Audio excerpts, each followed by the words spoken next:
All right, we are live up here in Titusville, Florida, as Coach Brian Johnson, as you see him walking towards the dugout after having the pregame meeting with the umpires, who, if you're from Brevard, you know they are MCOA, Mid-Coast Officials Association, which we always appreciate. And today, Coach Johnson brings in his Minutemen from Cocoa Beach Junior Senior High School to take on Coach Andy Hansen and the Terriers of Titusville High School. We're going to let you listen actually to Coach Hansen's dad, Jerry Hansen, up in the booth as he introduces both teams. Hopefully you can hear it. But at least you can see him. Here's the starting lineup for Cocoa Beach.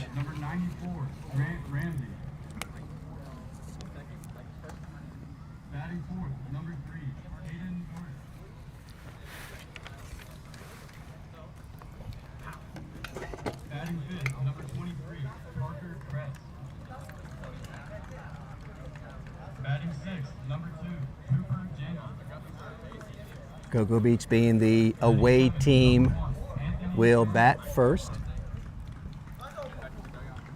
Batting 8, number 7, Brandon Wyman. Batting 9, number 0, Branson Noble. And now for your Titusville Terriers.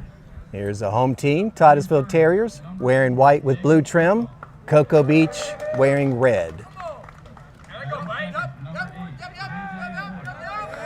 As you know, it's customary for the home team, when they get announced, they take the field.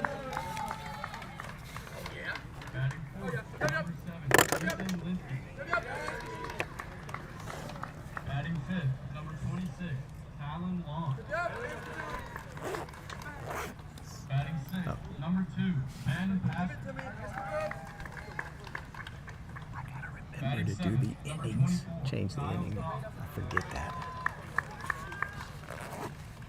Batting 8, number 9, Chase Hill. Batting 9, number 5, Cooper DeCilio. Please stand and remove your caps for the national anthem. National anthem, show you the flag.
All right, that was the national anthem. Again, up here live in Titusville, Bill Maharis with my sidekick, Doug Cook, doing spring baseball. It's been a while. I'm gonna flip this around just to make sure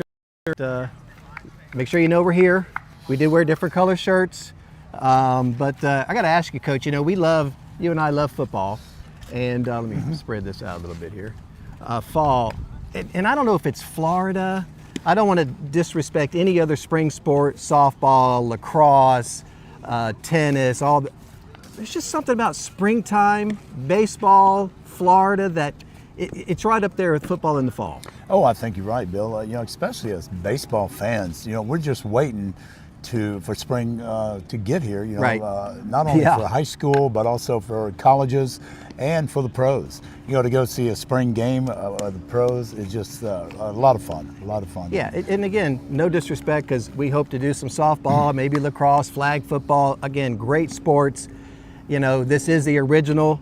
Not sure if it still is, but at least it was the American pastime. You know, baseball, probably since they started back in the 1860s, I think. But again, there's just something special about being up here.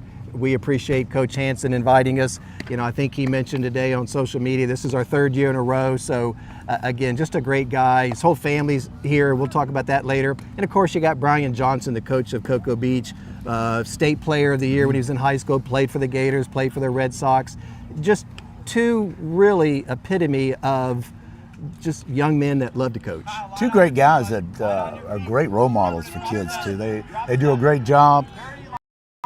Winning is not their number one priority. Right. They want to win, but to build young men, you know, to build young men right into being great citizens. So and that I says know a both lot. of them well, and they're just great guys. Yeah, and that's Coach Johnson there on third base, gave a wave, and again, just another blessed that I've had the opportunity to meet him, and again, just all he's accomplished. And so many people come back home, Coach, to take care of the, oh, nice little shot. That's number 10 for Cocoa Beach. Nice. Leading it off, Hayden Wilson with a single.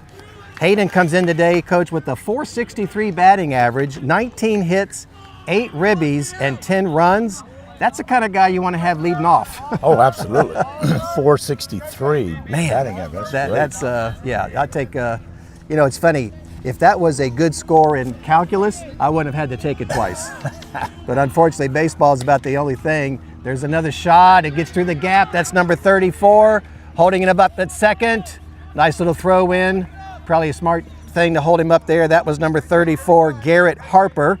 He comes in batting .452. He's got 19 hits. He's got 10 ribbies, and he's got 9 runs. So again, you can almost call them twins when you look at those stats. I see why Coach Johnson, has them batting first and second.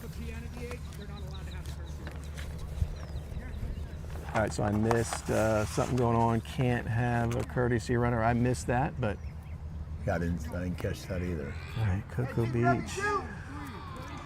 First Whatever it was against the rules. I guess so. 94.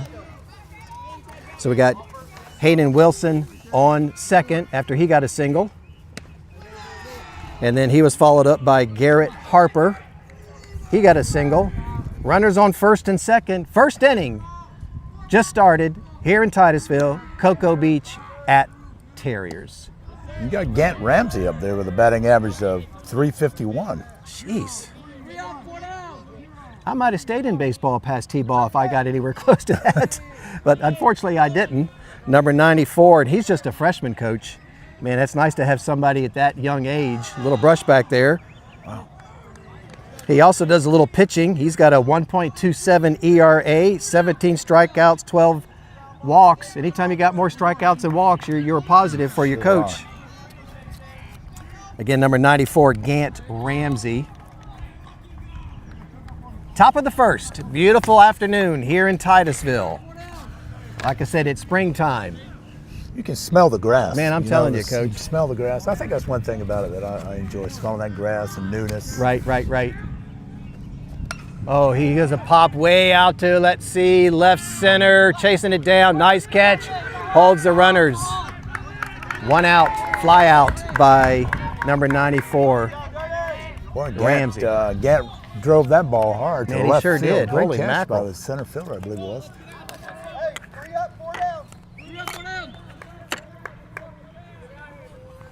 One out.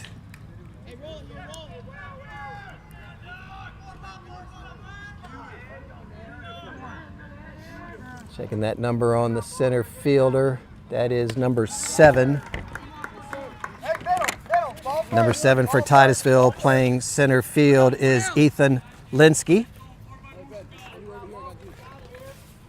Junior, 6 foot 170. Again, runners on first and second. We got 1 out. Both runners on, Wilson and Harper. Started the game with singles. As Coach Doug Cook mentioned, they both got almost mirror stats, both batting over 450, both with 19 hits, over 8 ribbies, and over 9 runs each.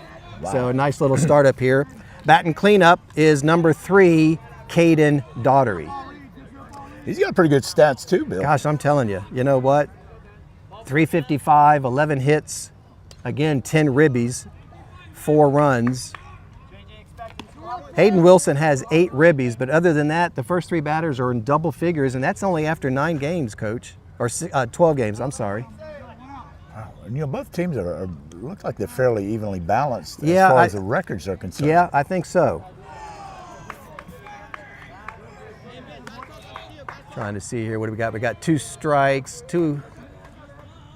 1 and 2, 1 ball, 2 strikes, 1 out.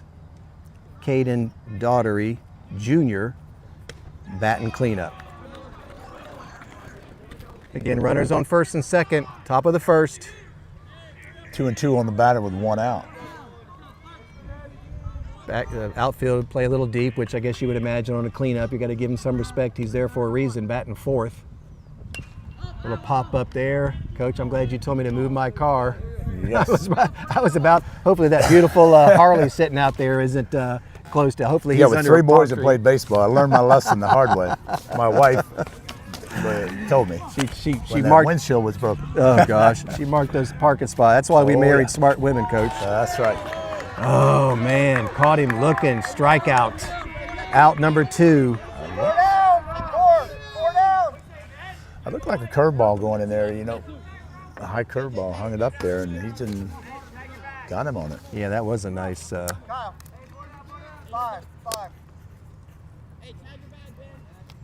2 outs, 2 runners on. First 2 runners got on. Fly out and a strikeout. We are where we're at. Pitching for Titusville is number 3, Nolan Edwards. We're going to talk a little bit about him later, Coach. He's a senior, 6 foot 175. We got number 23, Parker Chess at the plate. Parker Crest. Don't have too many Crest, stats yeah, on him. Crest. Just a sophomore though. Looks like a fairly young lineup for Cocoa Beach.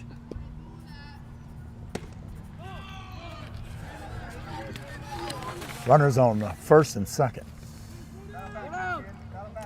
Says a lot, Coach. First inning, getting the jitters out. Cocoa Beach gets the first 2 runners on. You kind of buckle down.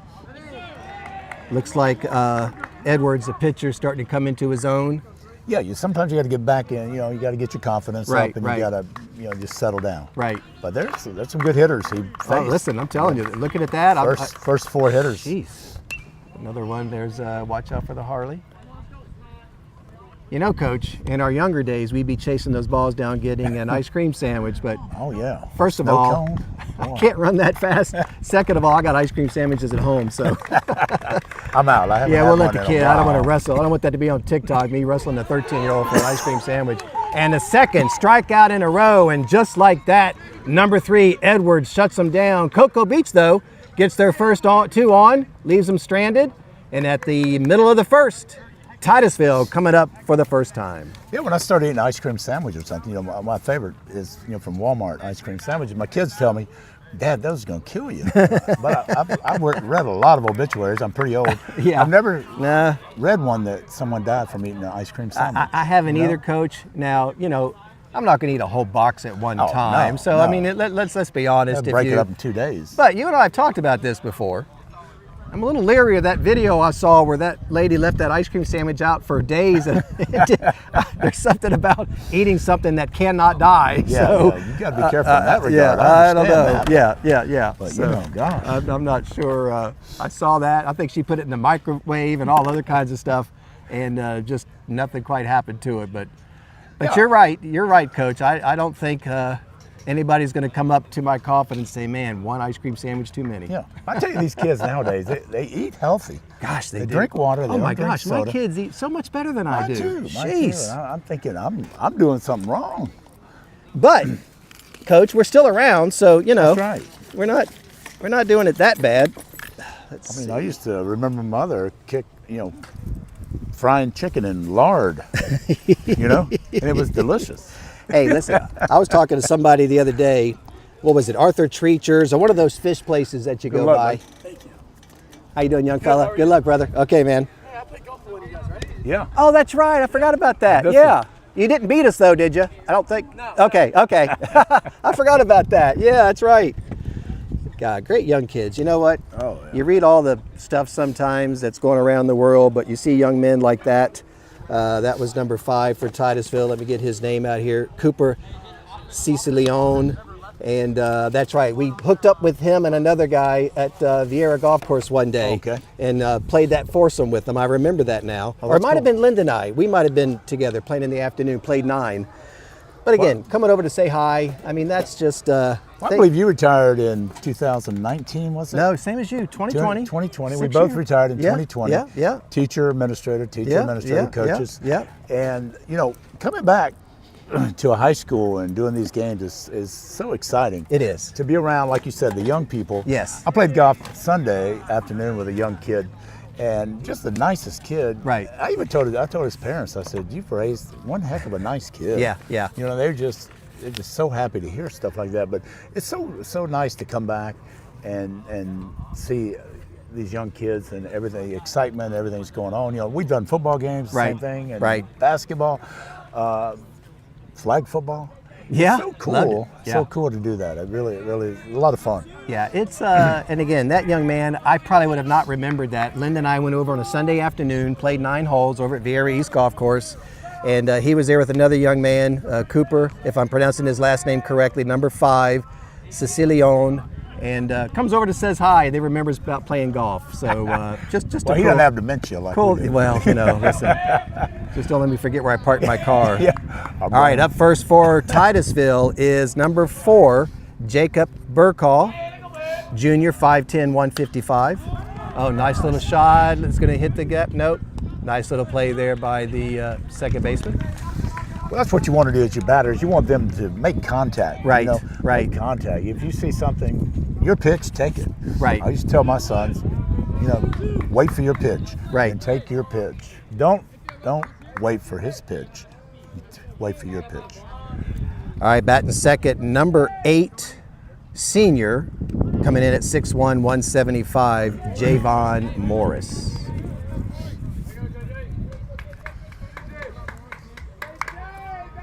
Again, bottom of the first inning, 1 out.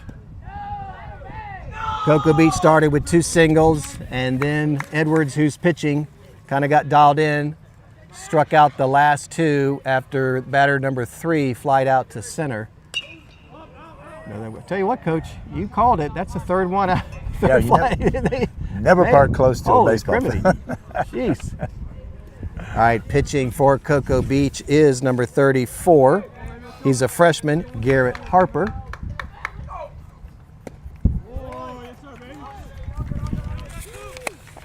And he gets his first strikeout.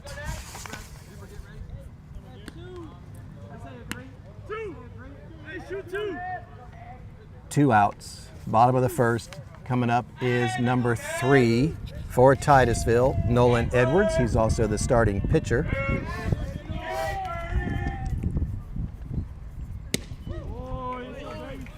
Strike call. Down the middle. Fastball down the middle. Again, pitching for Cocoa Beach, number 34, Garrett Harper, just a freshman. A little high there, looks like. Again, we've mentioned it every time we do a game. We're so appreciative of the MCOA, Mid-Coast Officials Association, probably one of the few counties in the state that deals with one officials association for every single sport. And as the past county athletic director, coach, boy, that made life a lot easier for me. I just had to make one phone call. That was it. Well, you got to respect these guys. They, Oh, you know, man. Yeah. they don't make a lot of money doing this, No. but they love the game and they come out, you know, for whatever sport it is. So, and they don't always get the best reception from fans. Well, and you know what? You said it earlier, Coach. They're like us. They're just living the dream. Oh, drop third strike, threw him out at first. That's 3 outs. So let me ask you, Coach, because your kids played baseball. Does that count as a strikeout? What does that count out? Or is it ground out? What is that? Basically a strikeout. Yeah, I guess so, because he threw him out. Yeah. I would say a strikeout. All right, I'm going to try to remember here because I forgot when I was doing soccer. I'm going to change the innings. I can't even see that. I know we got the sun at our back. Let's see, right there, inning going up to number 2. Yep, we're done. And save, and that should be it. Yep. Yeah, I know, it's kind of I don't know who made up the rule. If the catcher drops the ball, that is kind of a run the first. that is a odd rule. I'm gonna have to Google. I'm gonna have to ask my AI guy. Oh, there you go. Yeah, chat GBDBDB or whatever that is or something. Yep. I mean, you were up to bat and you swung and you missed the ball. And the catcher drops it, you get a free opportunity. Yeah, I don't understand. Pitcher did his job. Yeah. You didn't do yours. Yeah. Catcher maybe, something, I don't know, just a fly was bothering him or something. Yeah, I've seen games lost by that. Yeah. One mistake there. So, yeah, you got a guy hanging out here on third or something, because they're running on, especially if it's 2 outs. Yeah, I don't understand it. That's why we're here, though, behind the table with the white chalk line in front of us. Yeah. Again, we mentioned earlier Brian Johnson, head coach, Cocoa Beach, standout baseball player at Cocoa Beach. During one of the years he played, he was the Florida State Player of the Year. Passed up an opportunity to be drafted, went to Florida, played for the Gators, and then went in the Red Sox organization. And like we talked earlier during the pregame, he represents so many, not just great athletes, but just so many people from Brevard going away to school and coming back. Oh, absolutely. Great athlete, great kid, great kid. All right, batting first for Cocoa Beach. The second inning is number 2, Cooper Janke. He's a sophomore. Coach, he's got some pretty good stats too. Sure number does. 2 there. Comes in 353, 12 hits, 12 ribbies, and 7 runs. Again, he's just a sophomore. Got a lot of young guys in this lineup, Coach. Sure do. It's good to see that. Yeah. I know the last time we did Cocoa Beach game, they had a bunch of freshmen playing. I think I remember that a couple years ago. Well, what a beautiful place to, and again, we're not picking favorites, but when you're a couple miles from the ocean, you got that breeze blowing, you got that lake behind you. Come on, Cocoa Beach doing a game. It's almost not fair for us. No, it's not. It's like we're on vacation. Yeah, exactly. Yeah. Yeah, we got 2 and 2 on the batter now. Coming our way, just missed the table. Foul ball. Now that one I could maybe chase for an ice cream sandwich. Well, number 13's beat me to it. Gotcha. Keep that ball straight, number 2. What do we got here, Coach? We got 2 and 2.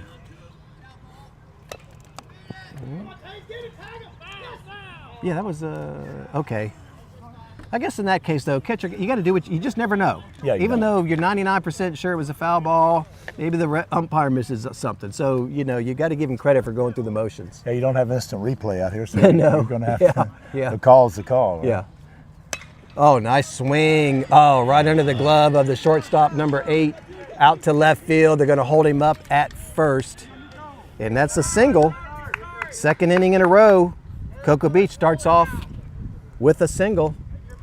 That was a hard hit ball. That was a hard hit ball. Yeah, I don't know if he expected it maybe to bounce up a little bit, but it stayed low. I mean, first of all, the field's in great condition. You look at that dirt. I mean, that's, they must have just raked that today. But yeah, that infield looks good. Took kind of a weird hop. Yeah, you know what? And again, you just don't know what it's going to do till it gets to you. Batting second is number 1, Anthony Cerruti.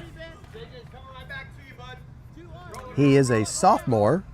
303 batting average, 10 hits, 4 ribbies, and 7 runs.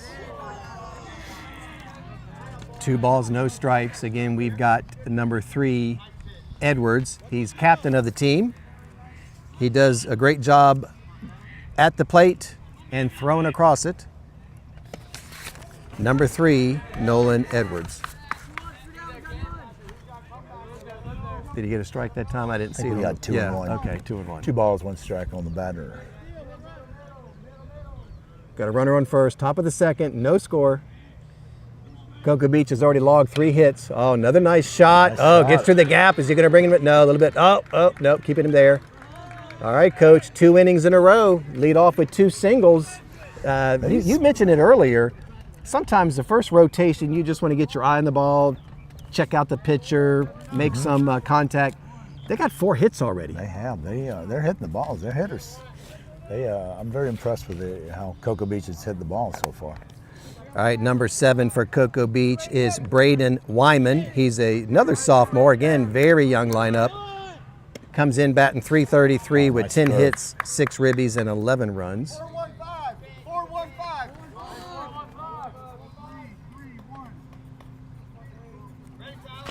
Coach Johnson and Coach Hansen hollering out the plays.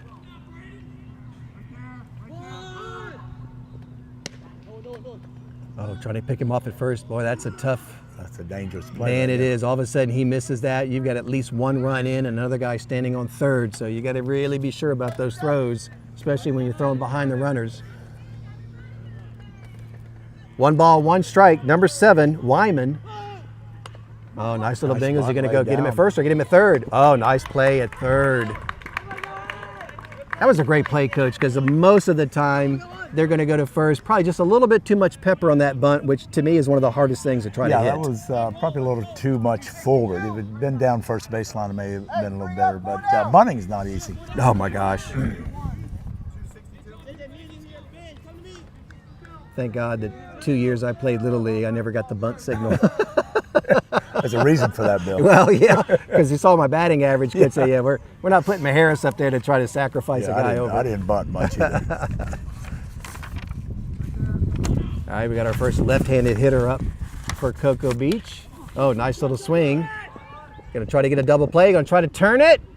Oh, safe. Good try though. That was number 0, Branson Noble. Again, just a freshman.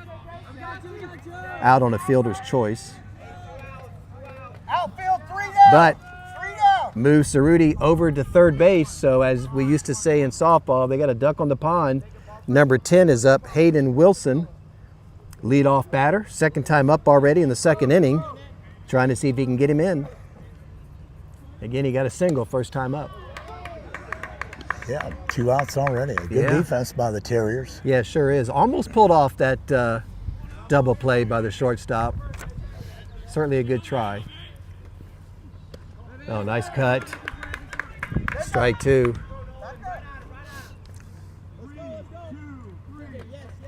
Again, number 10, senior. I think he's the only senior we've seen so far come up. Hayden Wilson batting .463. 19 hits. Man, that's in just what, 12 games? Oh, we got a rundown, got a rundown, got a rundown. Oh, did he bobble it? Oh, he's safe. What a play. What a play. And just like that, after 4 guys on base, Cocoa Beach finally pushes one over, and it's 1-0, the Minutemen.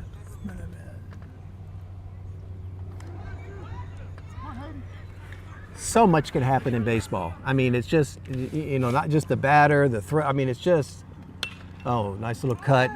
Should be pick. Oh, he's got to run over. I think it's going to drop. Fair or foul? Foul ball. Foul ball. Got number 0, Noble. Got on with the fielder's choice. He's sitting at second base.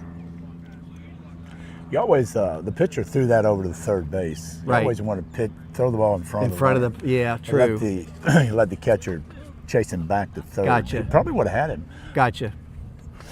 Yeah, you're right. You'd rather have him run back to third than forward to home plate. Right. But again, it's just so many, like you said earlier in the pregame, so many variables can happen in the game of baseball that doesn't even include the batter. And it's just one of those learning opportunities. Oh, nice little cut. That gets through the gap. I think Coach Johnson's not going to be any play at home base. Going to score 2. Is he going to try to go to second? No, he's going to get back to first. And just like that, with his second single of the day and an RBI, visiting Minutemen lead 2-0.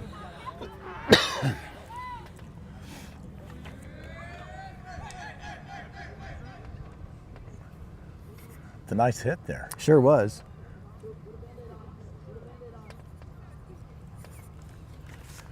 We're going to have Coach Hansen have these games a little later. That's I know. That's sun behind yeah, if us. we would have changed time next week, we'd be okay. But Yeah. all right, left-handed batter.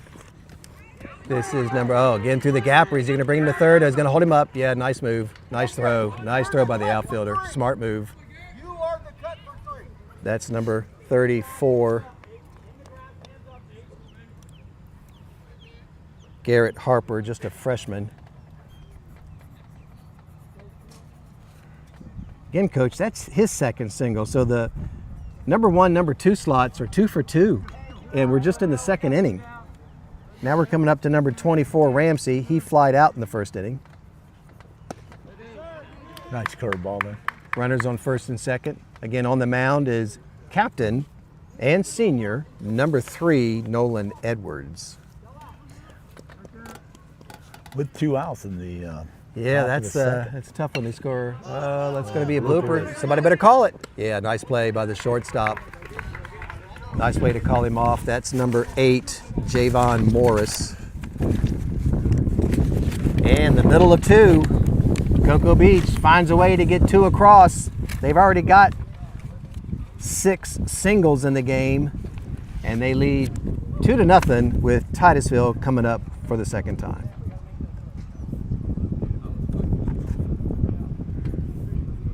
Yeah, it seems like Coach Johnson has his boys ready to go today. You know, Yeah, they're I hitting the gotta. ball You well. don't. And listen, Edwards again. He's the captain. He has already signed with East Georgia State College, going there next year. He is a senior, 6'0", 175. Coach was telling us pregame, and I believe I have it here on my list. They shut out. Let me find it here. Shut out Space Coast, who was actually leading the district 7-0, and he had a complete game shutout with 11 strikeouts. So again, he does it on the field and behind the plate. I'm looking at, he's hitting over 500 so far. So again, Cocoa Beach, I don't know how much tape you watch like you do in football for baseball, but I would think Coach Johnson's pretty happy with 6 singles and 2 runs after just 2 innings. Oh, I would say so. I would be, as a hitting coach, I'd be ecstatic. You know, with and up 2-0. You know? Right, so, right. Yeah, Cocoa Beach is doing a great job. Yeah, and like you said, even I was watching the college the other day, Florida State last night, nice game. I think Florida pulled it out 6-3. A lot of times, especially when you get those top tier teams that got those stout pitchers, you don't see a lot of scoring those first couple innings. Like I say, I think Coach just wants to make sure we're seeing the ball, we're getting the wood on it or the metal on it. But to do what they're doing, that like you said, they've come ready to hit. They sure have. And you know, Titusville's played some good defense as well. Yeah, they've saved It's been a couple bad breaks. Yeah, they're true. I mean, that, like you said, the first run at home, and again, that's just a mistake to even make in the pros. Yeah. That you know, throw it in front of, like you said, great analogy. Throw it in front of the runner. You know, throw it to where you don't want him to go. Right. And again, that could have been the third out, but like I said, we're still early, middle of the second inning. Coach Hansen walking out to third base, and up to bat for Titusville. If I could see his number, is number 7. 7. And let me flip that over, and that is Ethan Linsky. He's the center fielder. Junior, 6'170". He must have some wheels. Play center field. Oh You yeah, gotta no cover kidding, a lot of right? land. Oh, nice shot. I think it's gonna be right where that center fielder is playing. Nice out by center field. 1 out for the Terriers. See if I As a can hitter, I always hated that where, you know, hit it right to yeah, I know, right? the person, and they don't even have, they have to take like 2 steps. Center fielder, don't have a number on the front of his jersey. I can't tell who that is, but anyway, nice play by center fielder for Cocoa Beach. Got a left-handed hitter up now for Titusville.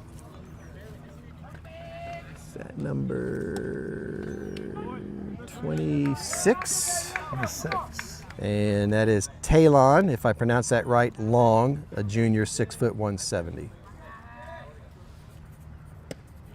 Tell you, that's what I see a lot of them, both these teams, 6 foot, 6'1", 180, 170.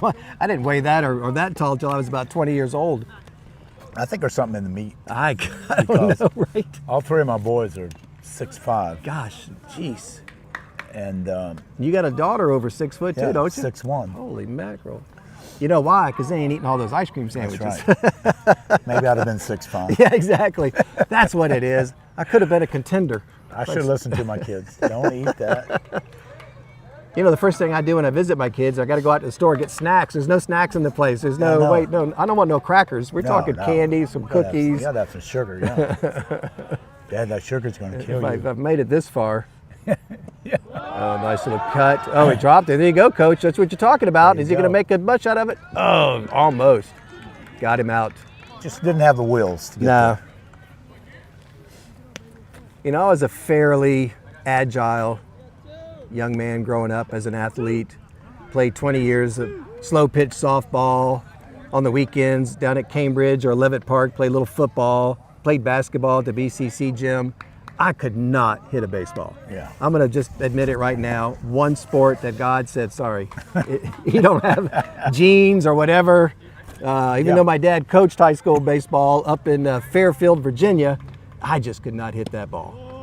I couldn't hit a curveball very well. Man. But They all curved. Fastball, They all yeah. threw me curves. yeah. they Fastball knew- you could hit? Yeah, that's what they threw me because they knew I couldn't hit them. Yeah, they had our scouting report. All right, up now for Titusville, number 2, Benjamin Pastor, 5'10", 180 sophomore. Very versatile second baseman, pitcher and catcher. Yeah, that's you don't see that. And you know, Coach was talking to us, strikeout, 3 outs into 2. You know, Coach was telling us, just like their captain, Nolan Edwards, pitching shortstop and catcher. I mean, probably one of the 3, I don't know, maybe in addition to the left fielder, most sought after players. And he plays those 3 positions. So if we get a chance to talk to him today, with that, let me. I was trying to change the inning. Yeah, that's good. I got you. Oh, we're still, no, we're in the 3rd. Yeah. Third, yeah.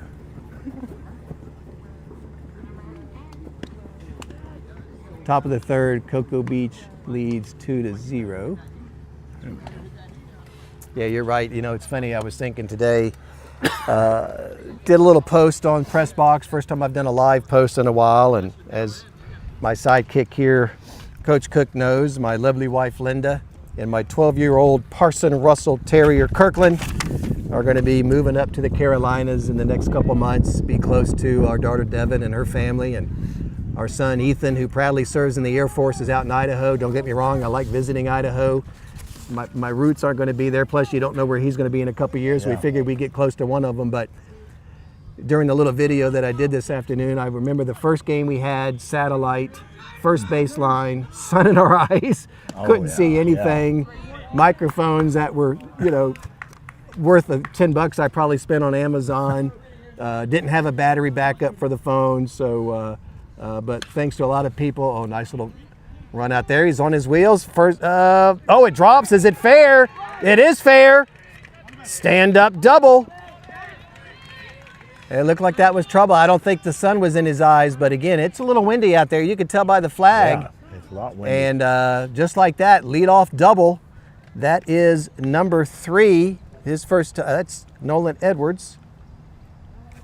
Yeah, we're going to miss you and Linda. You, both of you have been great friends, and you've contributed so much to sports in Brevard County, Bill, by starting Press Box Overtime.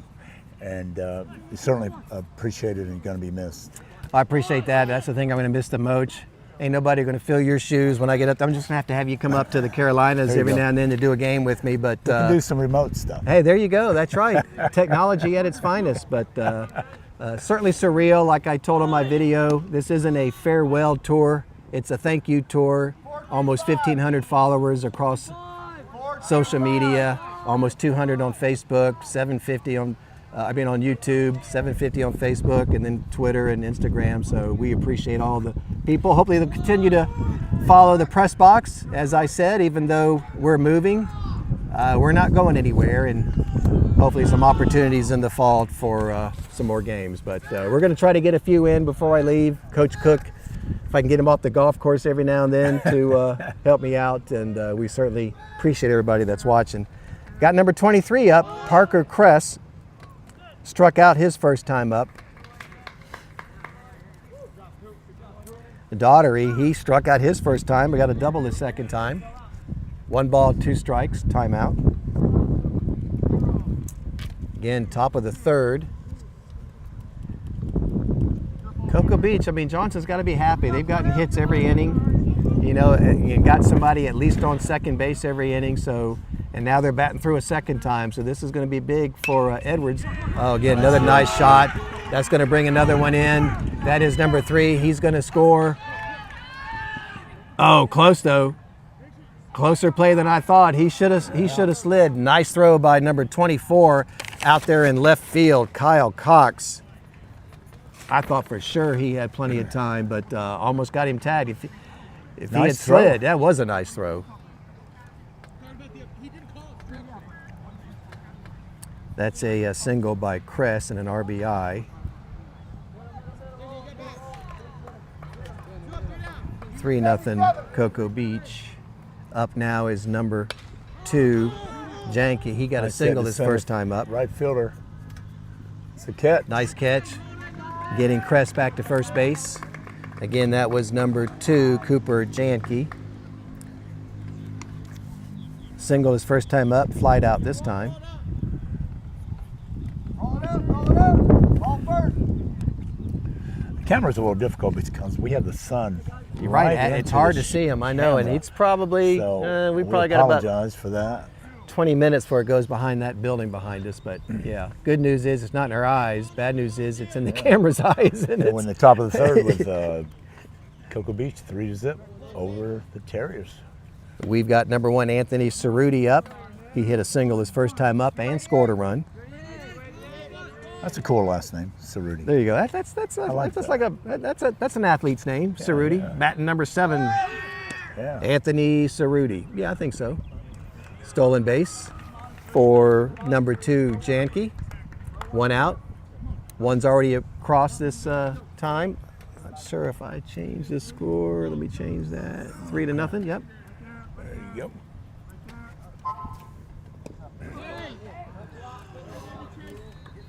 I tell you what, I got to say though, Coach, 2 old guys on Medicare with bad eyes. We're still not doing too bad on the camera with not that. Bad. I just can't see a golf ball. Yeah, well, yeah, I don't know. I take these young guys. I play with young guys so they can see the ball, you know.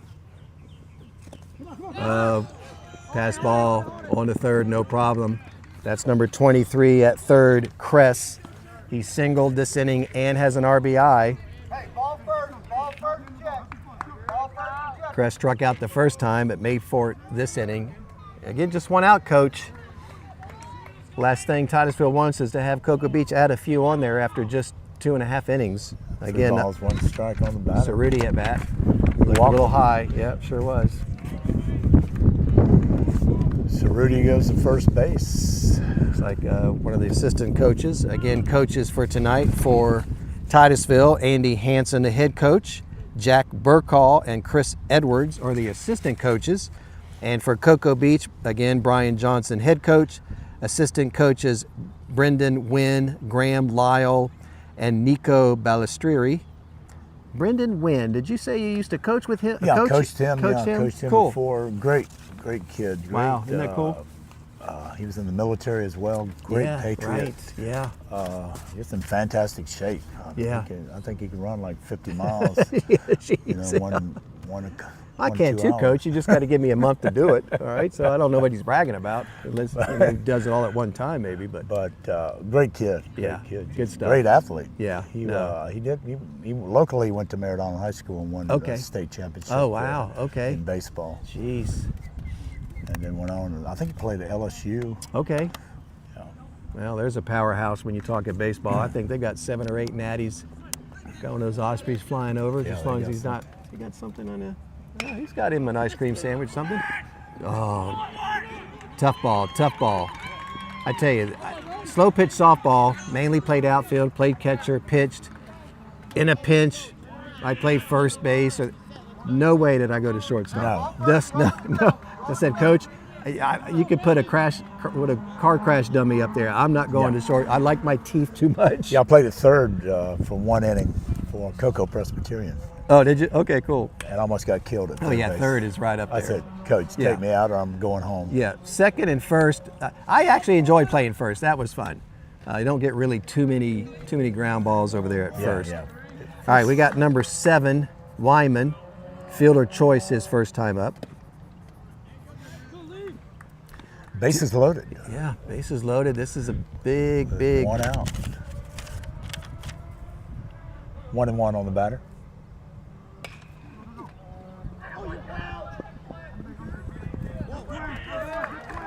Fair ball. Fair ball with an RBI. My apologies. That was 0. That was Noble. He's out on a fielder choice, but gets a ribby. Makes it 4-0 Cocoa Beach. Wyman before him had a single. Now we've got number 10, Wilson. He's gotten 2 singles, Coach. He's up for the 3rd time already in the 3rd inning. Wow. He's 2 for 2. So again, you got 2 on, 2 outs. Big hitter. Oh, and that's going to drop. That's going to bring in 2 because you know the runners are going into second. Wow. That is number 10, Wilson. Nice. Get a double, 2 ribbies, and it's 6-0. 6-0, 2 outs, and Coach is going to have a little chat at the mound with the pitcher. You know, that happens something. You know, we were talking to Coach pregame about a couple of the games he's had. Let me pull out my sheet here. You know, they lost to Astronaut 9-0, which he said was an outlier. I think, what did he tell us? They walked 17. I don't care how good or bad you are. If you get 17 free guys on base, Oh, my goodness. chances are you're probably going to win that. And then they turn around and they beat the number 1 team in the district. Of course, it's early. Space Coast shut them out. Actually, Edwards, the individual that started today, shut them out 7-0. Complete game shutout with 11 strikeouts. So, you know, again, it's just, even the pros, you know, there's just days when either you have it or you don't, or somehow the batters figured you out. Yeah, that's baseball. You know, you could be hitting the ball and you're hitting it right at somebody. Yeah, right. That's the frustrating part about it. And Right. I've seen many games, and it does happen. You have good games, you have Right. bad games. Right. But Space Coast, I'm really impressed with how they've improved so much over the past few years, Yeah. not only in baseball, Right. but also in football. Got a great program going right now. For Titusville, we've got shortstop number 8, Javon Morris. He is moving into the pitcher position in the 3rd inning. And I do believe, and we talked about it earlier, the pitcher Edwards is probably going to shortstop because he does shortstop pitching and catching. So again, I think those two are just flip-flopping. But yeah, I mean, I don't think in the history that I can remember, and I've never been a pitcher that finished undefeated, you know, somebody. Yeah. So again, just not his night, but now Coach Hanson's going to put him into shortstop and have him contribute at that position, and we'll see what number 8, Morris, for Titusville, senior, 6'1", 175, does on the mound.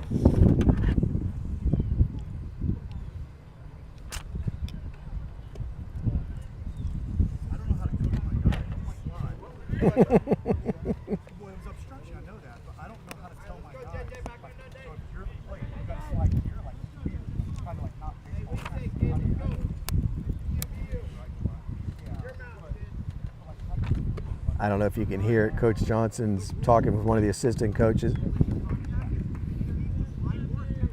talking about sliding and.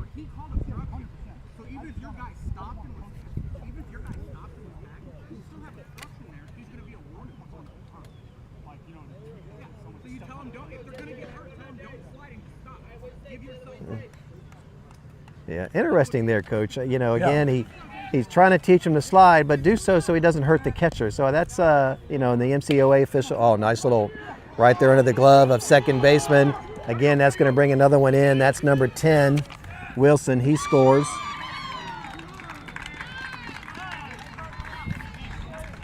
And that is a 7-0. that is a ribby by number 34, Harper. gets a single. Ribby makes it 7-0. Again, top of the third. After Wilson, we should have, that's Harper. We should have. Okay, I can see a little better now. Sun's starting to go down. Should be number 94. Yep, it is. Ram. Oh, nice drive to right field. Oh, over his head. Oh, man, what a shot. He's going to bring, oh, yeah, he's all the way to the fence. He's going to bring him in. Oh, what a throw. I tell you what, Titusville's making some really good throws in because I'm thinking these guys are going to score easily. And if that had been a little bit closer on the mark, they might have got him out.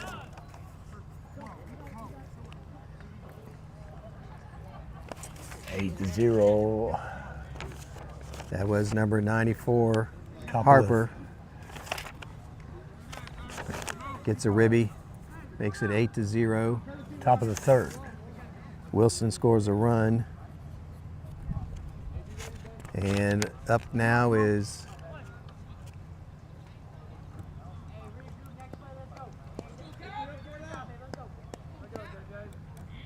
all right, this is number 3. Stealing third. That is a courtesy runner, number 12. Will Sermon, he's a sophomore. All right, so number 3 is up. Let me see what I got here going. Number 3.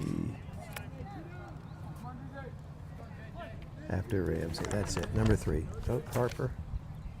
Oh. 94 is Ramsey.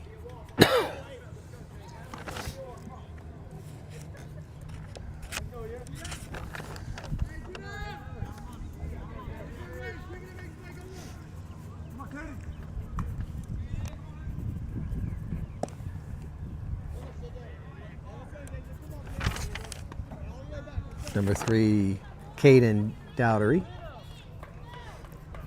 3 balls, no strikes. Got a guy on third, courtesy runner, number 12. Oh man, another nice drive to right boy, he's field. gonna get that. Nope, over his head, just in bounds.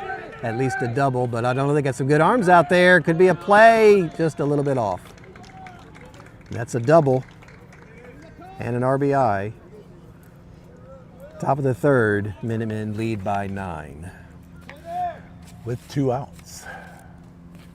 Titusville's got to get out of this inning. Yeah, you know, you just, like you said, you get, same thing happened last night. Florida State was playing good. I think they're up 2-0, and Florida had an inning where they scored 4 and ended up winning 6-3. And sometimes you just have that inning that, you know, you win 8 out of 9, but it depends on how much you lost the 9th inning by. Exactly. Got number 23 in, Parker Kress.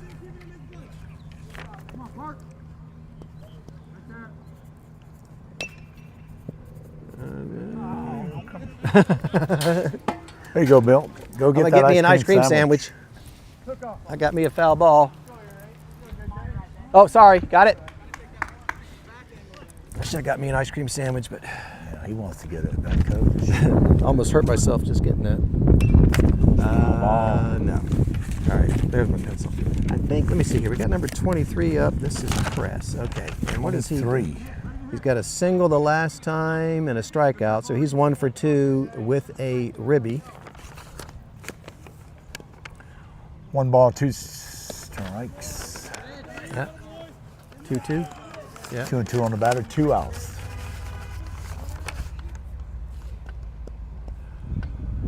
Runner on second. Just trying to get out of the inning. That might do it there. Oh, that's Edwards now hit that. Oh, got past the outfielder.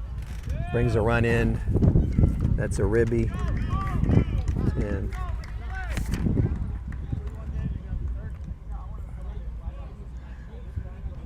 assistant coach visiting the mound. Johnson going to go over and talk to the hitter. Well, we got a little bit of time. Not sure if he's going to change pitchers or not.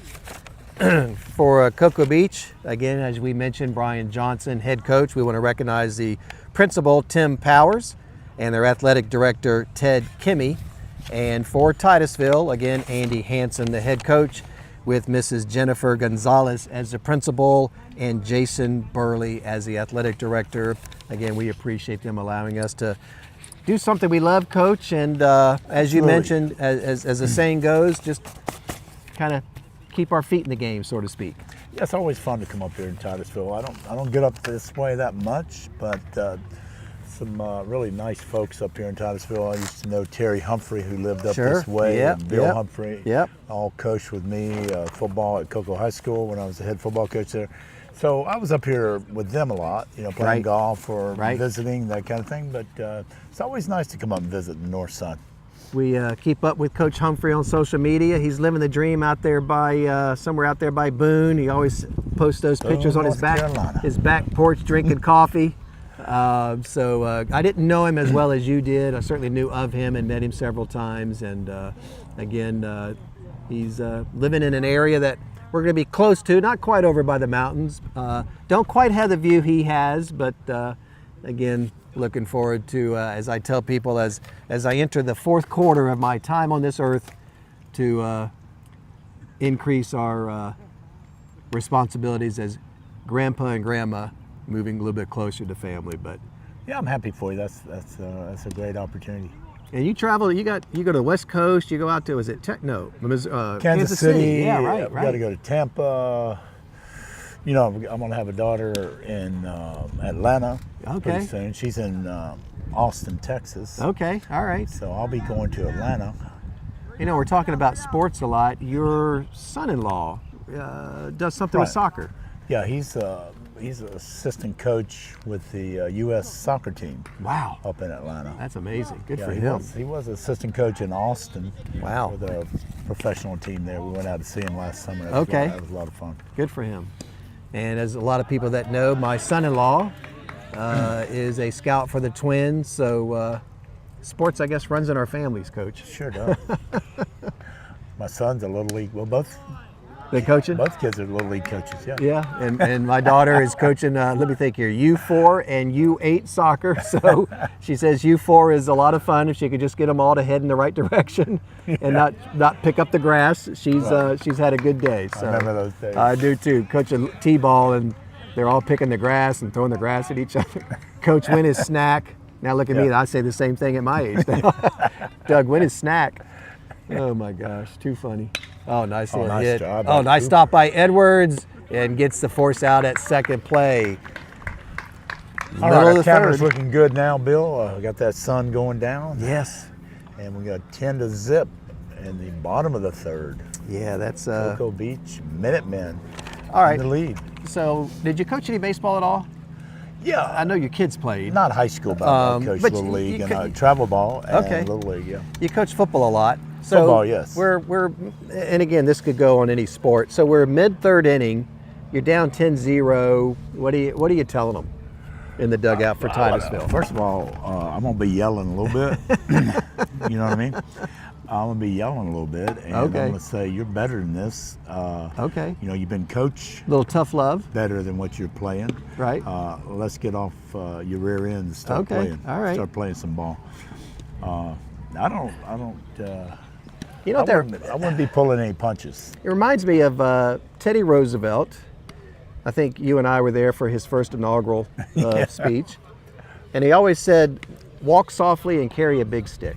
And I think that in some ways kind of defines coaching. I mean, you're dealing with young men and women, no matter what you're coaching, especially at this age. I mean, they're like sponges that just suck everything up. Information that you give them, your behavior, etc. And you just like you said it perfectly. You know what? We're down 10-0, but I'm not putting you in a baby carriage. No.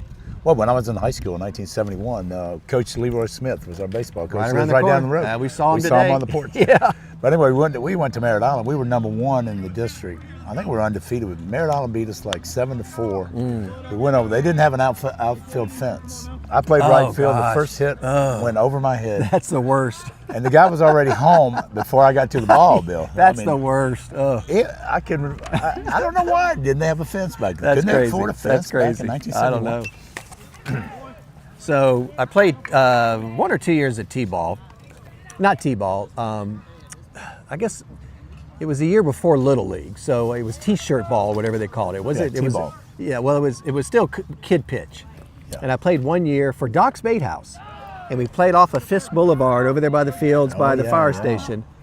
The only time I got a home run is because there was no fence, and it went between them, and that was the only home run I ever got in baseball. And I think I got 3 in softball, and that was because there was a fence, but I had some wheels back in the day, believe it or not, and the ball got past the outfielders and I beat it home. But yeah, I benefited one time from no fence in the outfield. So, And Cocoa Beach didn't have a fence back then. gosh, either. that's I crazy. don't understand that. But to finish that story, when we got back to Rockledge High School, no. Coach Smith made us pull our cars up to the baseball field and leave put the your lights headlights on. on, Oh, my so that gosh. we could have practice Gosh. and run. And we had practice for about an hour and a half. All right, batting, I think for the first time tonight, number 24. I don't think so, though. Let me look him up because he was in left field. Cox. Kyle Cox. He had to have batted before. Let me see if I find. I don't remember seeing Well, that you know name. what? He just probably hasn't been up yet. 1, 2, 3, 4, 5, 6. No, they haven't even batted around yet, Coach. 3 batters in the first, 3 in the second. So yeah, he hasn't batted yet, but that's because he hasn't been up. All right, we have number 9 now. Chase Hill, sophomore. First time up. 6'0", 155. That's a good frame. That 155, you start hitting that, you add about 20 or 30 pounds. You know, when you got a 6-foot frame, you get up there about 180, 185, you carry that pretty good. And again, what is he? He's a, what did we say, 9, he's just a sophomore. So Coach has Terrier's got a young team. Yeah, they both do. It's, One you know, senior, and 2 again, seniors. and you mentioned it on the way up here, Coach. Congrats to Titusville. Next year, they're going to have an on-campus baseball field. So Oh, if you yeah, haven't that's been gonna up be here nice. before, we're about a half a mile away from campus, and kind of like the Rockledge Raider football team does not have an on-campus. So I know they're excited to have a. And you know what? Listen. You're in the locker room, you walk to the field. Here you got to get in your car, even though it's only half a Right, mile, right. it's an away game almost, you know? Yeah, that'll be a nice asset. Yeah, I know Coach is excited about that, and That's going to improve the program. yeah, well, it's just it's and you can manage your kids better, you can supervise better. You know, Right. you're there on campus. I know I was communicating with Coach Jay Burley, the athletic director. I think he's on campus covering a soccer game. Listen, over at Satellite, you could be on a golf cart and cover lacrosse, softball, and baseball at one time, right? Done it many times. Exactly. Yeah, that's called As an multitasking. As an administrator. I And did that again, many times. admin on duty, you can't do that here. You got to have somebody at the baseball game, and then I'm glad to see that they're getting an on-campus field. Number 9, first time up today for Titusville, Chase Hill, sophomore, 6 foot 155, and another Struck strikeout. out. I'm gonna look at some of the information that Coach gave us today. Number 9, Chase Hill. Some of the information that Coach gave me, and I'll try to do a better job of reading it throughout the game. Chase is a hard-working machine. First one of the cages, last one to leave every day. Coach, that's the kind of player you want right there. And yeah, he's just a definitely. sophomore. Can play all 9 positions on the field. Fundamentals in smooth form are his calling card, and his future is extremely bright. Sprays the ball to all fields and has a high baseball IQ. That says a lot because it's not just your athletic ability, but when Coach says that Chase Hill has a high base, I mean, he understands the game, you know, and what do you call it? Look, he sees the big picture, I guess. Yeah. I got a passion for it, you know. Right, that's a good way to put it. Number 5 is Cooper, if I'm pronouncing it right, Sicilione. Wait after the pitch, foul ball. Coach says he's the voice of Terrier baseball. He is the unquestioned vocal leader who will offer constructive criticism, which at that age, that's hard to do when you're talking to your peers in a way that they don't take it personal. Exactly. Also encouragement when it matters most, fierce competitor, motor nonstop, plays all positions except pitcher, and is turned into a fantastic first baseman, a glue guy that every team needs, and Coach is happy to have him on board. So some nice comments about number 5 And I guess that's 3. Did he strike out the side, Yep, Coach, 3 while up, I was 3 down. talking? Man, that's Jared tough. Harper is on fire for Jeez. Cocoa Beach Minutemen. Let me see if I can. 1, 2, 3. Titusville. 4, 5. 7 strikeouts and 3. So 7 out of 9 strikeouts. He's got it all working today. And what did he come in with? Let me see what his record. Who was that again? That is Harper. And what did he come in today with? Harper came in. I don't see that he had a record, so I don't know if it can't be his first game pitching. Okay. He's a freshman. Looks like they got a new pitcher. So we got 10-0, and we are top of the 4th. Let me change that real quick here. And done. And there we go. My papers are flying all over the place. Coach, listen, if there's one thing that I need for you to do for me before I leave the 3-2-1, we got to get a game with no wind. Yeah. I'm trying to do that where I play golf. Can you? Yeah, exactly. Manatee exactly. Yeah, these people throwing grass up in the air, and I'm like, listen, the way I hit it, no matter where the grass grows. Yeah. All right, so it looks like we got a new pitcher in. We got number 2 in there for Cocoa Beach, and that is Cooper Janke. He is a sophomore. Came in during the 4th. And we have up for Cocoa Beach number 1. This is the 4th, and number 1 is Anthony Cerruti. That's going to drop in the gap. Is he going to turn? Oh, he's got some wheels. Holy mackerel. He was halfway to second before that right fielder got the ball. Nice wheels by number 1, Cerruti. Leads off the 4th with a double. He can scoot. Again, top of the 4th, 10-0 Cocoa Beach. Oh, there goes those papers again. You got number 2, Benjamin Pastor. Who do we got? Number 2, Benjamin Pastor pitching for Titusville. Just a sophomore. Oh, did I mess up? No. Okay. Yeah, I've got everything backwards. Let me see. Yeah, here. you were talking. Yeah, that's number 2. Who was that pitching for? I think your dementia. Well, listen, number 2, Pastor. Yeah. You didn't realize my wife's sending me someplace. Here, have some of these. I cut back on my Skittles. My bad. Number 2 pitching for Titusville, Benjamin Pastor, sophomore, 5'10", 180.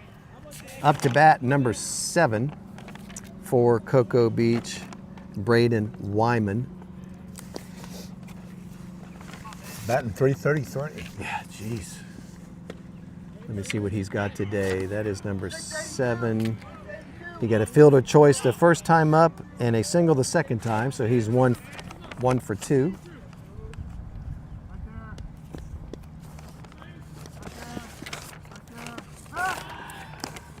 Ooh.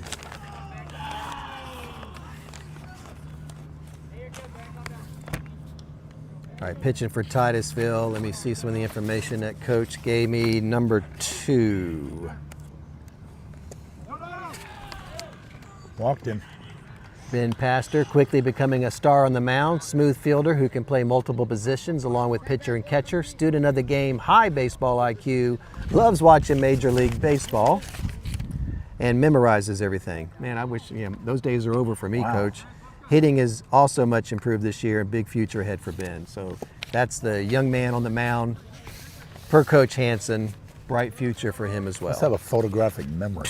Jeez. My brother had that. Is that right? Yeah. Super intelligent. That's amazing. All right. Up to bat is 0, Noble. Of course, he would read about 5 books a week.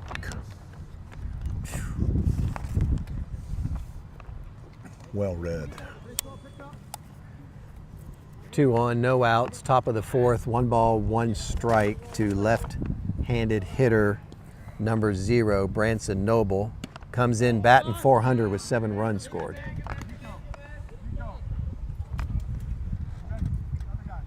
Coach Johnson coaching him up.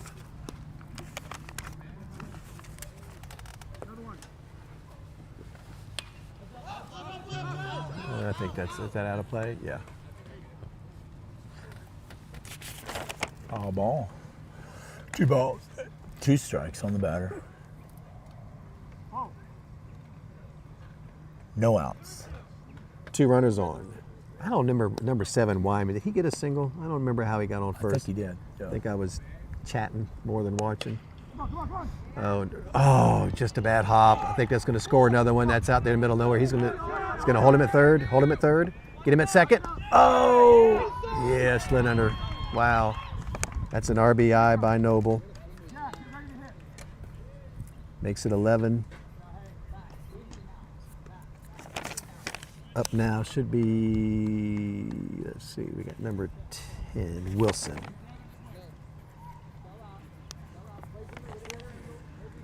Wilson singled in the first inning, singled in the second,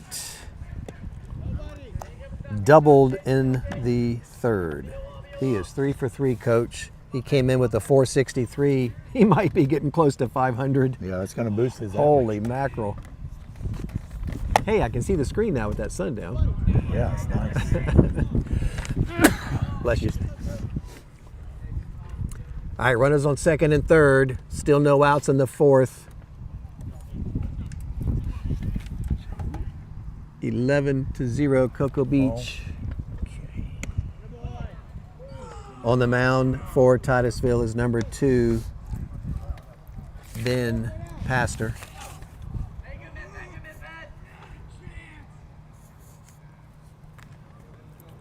Three balls, no strikes. Missed him. Loads the bases up. Tough inning, Coach. It's tough. 4th inning, down 11. Loading the bases with no outs. Loaded. One of your sons pitch or both? My oldest son did. Aaron pitched. He pitched at Rockledge High School. Then he went to University of Tampa. Won the national championship there. Wow, pitching. that's right. Yeah. Got the win. Yeah, And then awesome. he got drafted by the Angels. Wow. Played like 6 years in the minors. Hey, listen, living the dream. So let me ask you this. I was thinking about this today. And you being a coach and being the athlete that you were, still an athlete out there on the golf course. You know, let's watch this play real quick. Gets through the gap. That's going to score. Going to hold him up there.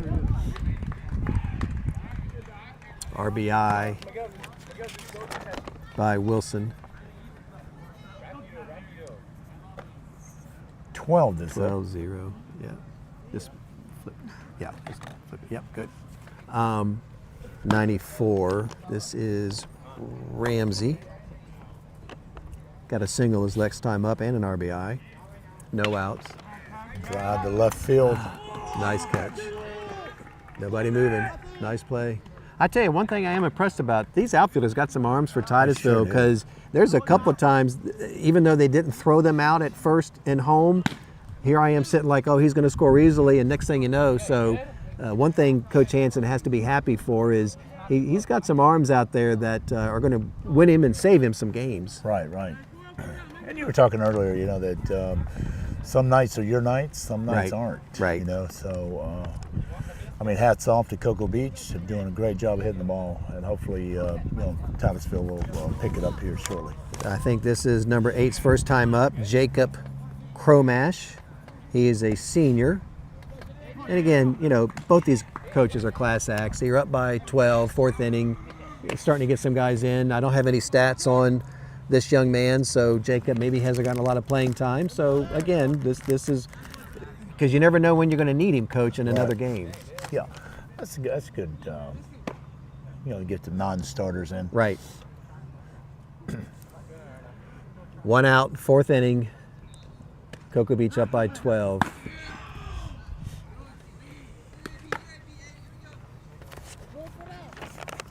Again, Cocoa Beach comes in with a 6-6 record. They are in Class 2A with Holy Trinity, John Carroll, and MCC. And the Terriers of Titusville are 4-5. They're in Class 3A with Space Coast, Astronaut, and my alma mater, Cocoa High School. 2 balls, 2 strikes, 1 out, bases loaded. For number 8, Jacob Cromash. Strike out. Strike out, 2 outs.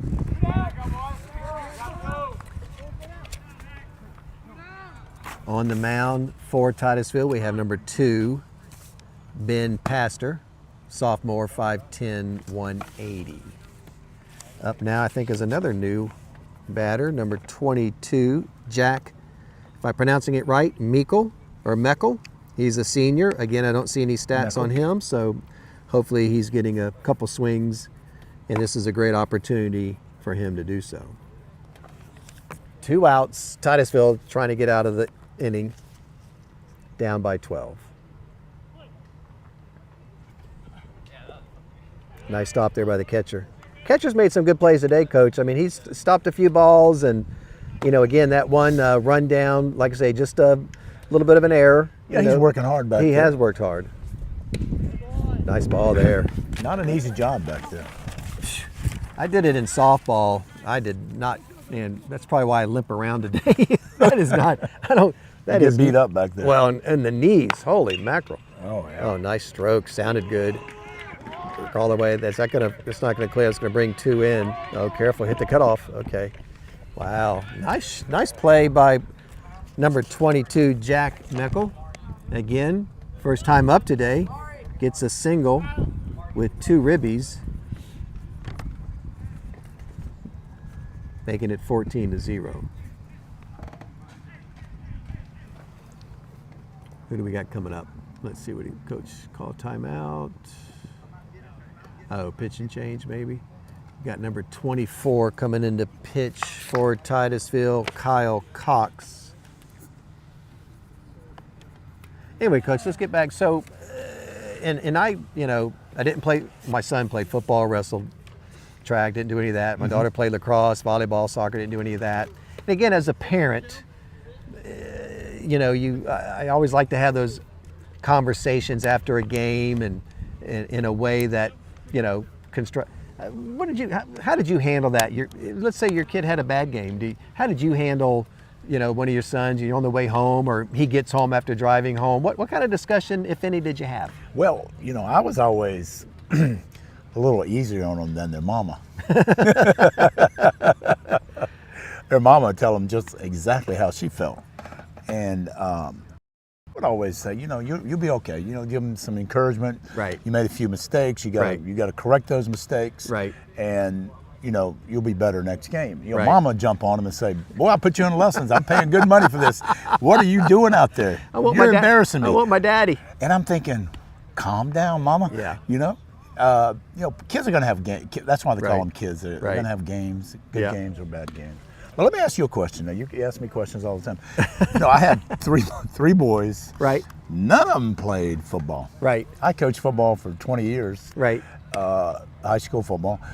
How was it watching your son play football? I mean, you had to be really proud of him to do that. I mean, I begged my kids to play, and they only wanted to play baseball. So, you know, it's funny. Ethan was always a big kid. Even at Kennedy Middle School, he was probably 5'7" by then, 5'8", 150, 160.